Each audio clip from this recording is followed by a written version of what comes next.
Kia ora and welcome to the first of 3 Talking Dairy Summer Yarns, where we're revisiting our most popular episodes. Sometimes it takes hearing someone else's story to realise you're not alone. This is the powerful story of Emma Walton, a young contract milker from the Waikato who not only loves dairy farming, but says it saved her life. In this moment from episode 62, Emma shares how farming helped her find meaning, got her life back on track, and gave her the tools to keep going. You'll hear how she stays well, her top strategies for coping with stress, and why she believes farming can be so much more than just a job. If you're going through a tough time, Emma's story could offer you the inspiration and reassurance you need. So take a moment to listen and be sure to check the show notes for helpful resources and support links. So talk to us about the role that dairy farming has played in you getting well, because I know you said to me it's been a pretty core part of your healing. Yes, it's been really important. Before I went farming, I had this period from when I graduated uni. I didn't have a job lined up. Because I was so sick, my life was in pieces. I was surprised that I graduated, that I managed to graduate uni. But I felt so lost, like I just did nothing that had any meaning to me. And very quickly, farming, it felt like it just gave me my spark back. I feel like I've got purpose now. I've got a reason to get up in the morning. I've got cows. Sounds so silly, but I've got cows that I need to milk. I've got Jared who's relying on me. I've got our worker who's also relying on me. Jared's parents are relying on both of us to keep their business running, and sort of just gave me a bit of a reality check. Like I've got to be accountable here, and it just gave me basically a kick up the butt. You can't keep living your life with just floating through, and it's meaningful work to me. I feel like I'm giving back to the community because we feed people essentially. We provide that food, the meat, the cheese, whatever for people, and we get to look after the animals. And I love cows. I love our cows. I love the calves. I love that whole aspect of it, and it makes me so full and happy seeing these little calves that I rear, and then they come into the herd. It's just, for me, it's an amazing feeling. There's not a lot of other jobs where you can do that. Yeah. I think you mentioned to me earlier that you remember milking and doing different tasks and just feeling like you didn't have the energy to even, needing to sit down because you were so tired, right? Yeah.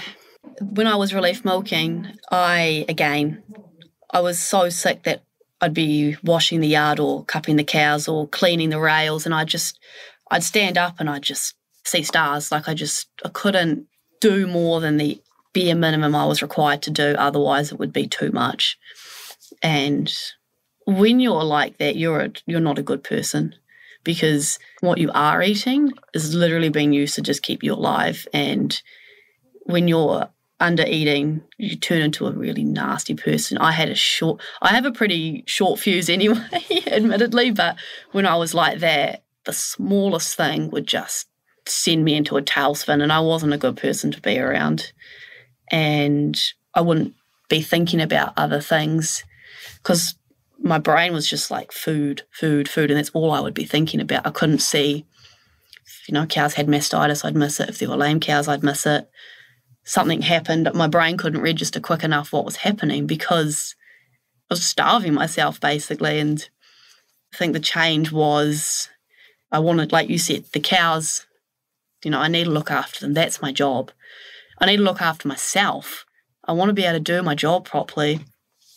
I want to be able to give my best. And it was a very slow process, and it wasn't linear, unfortunately. It was up and down and 2 steps forward, 1 step back. But slowly I just increased what I was eating, and that fear just slowly started to go away. And I was like, this is what it feels like to be normal. I was like, I feel so awesome. Like I get to the end of milking and I didn't feel like I needed to sit down. I was like, right, what's the next thing we need to go and do? I've got energy to do it now. And I was just feeling that life come back into me was awesome. Yeah.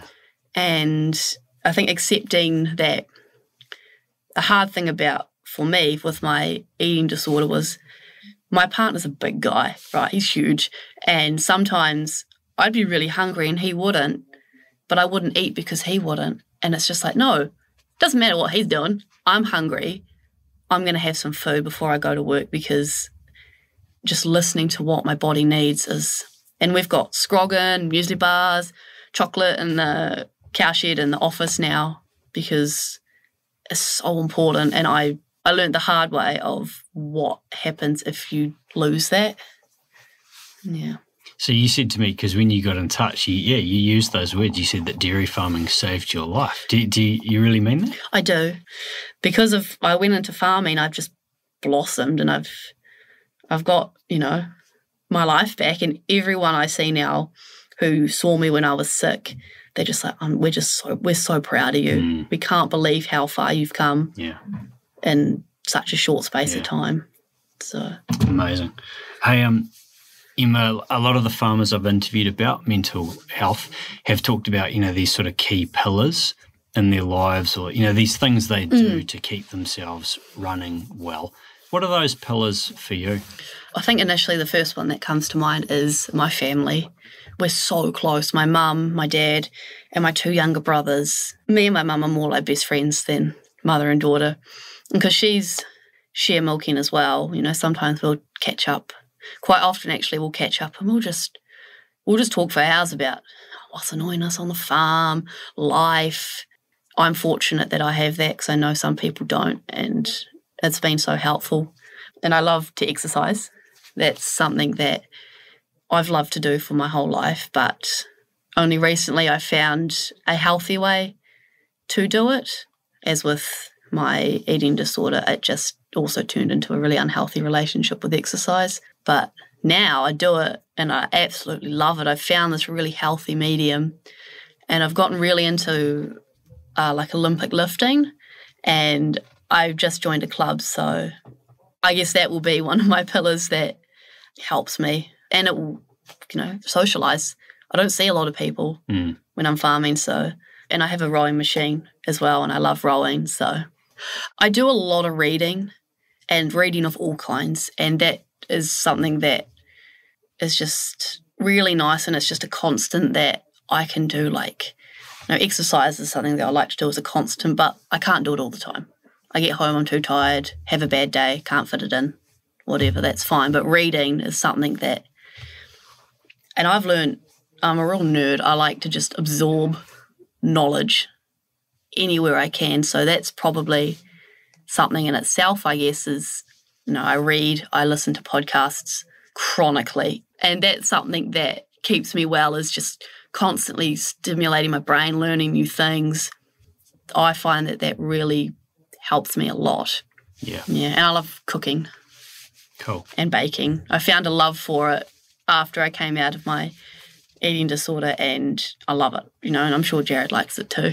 It's so cool how these two things, food and exercise, that were a real source of pain for you, are now such a source of joy. Yeah. Isn't that cool? Yeah. And if I had, I couldn't see myself being like this 3 years ago. I had come to the point where I was like, this is just how I'm going to be forever.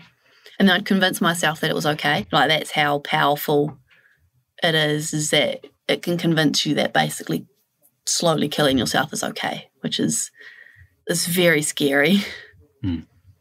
Hey, when the stress really kicks in on the farm, as it does, how do you cope in those moments or those days?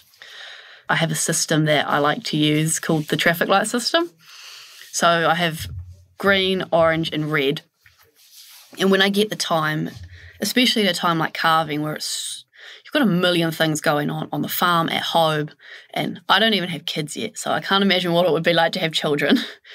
But I have this system where I categorise things that are stressing me out as green, orange, or red. And red are things that I just can't control. No matter what I do, the weather is a perfect example of something that can stress you out, but you can't do anything about it. Orange is, you can do something about it, but it's not dire. You can do it, but you don't need to do it right now. And then green is like, I can deal with that straight away.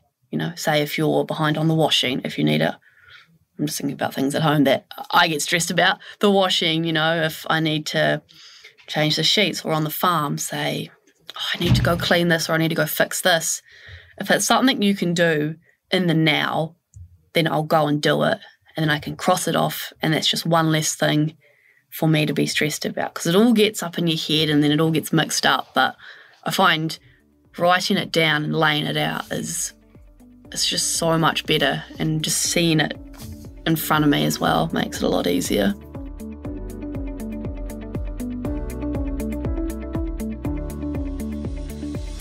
Thanks for tuning into this summer yarn from Talking Dairy. We've linked to the full episode in the show notes if you want to hear more. Make sure to hit follow so you can keep up with our latest podcasts. You can also keep up with DairyNZ news on Facebook, Instagram and LinkedIn, or go to our website and sign up for our fortnightly DairyNZ news emails.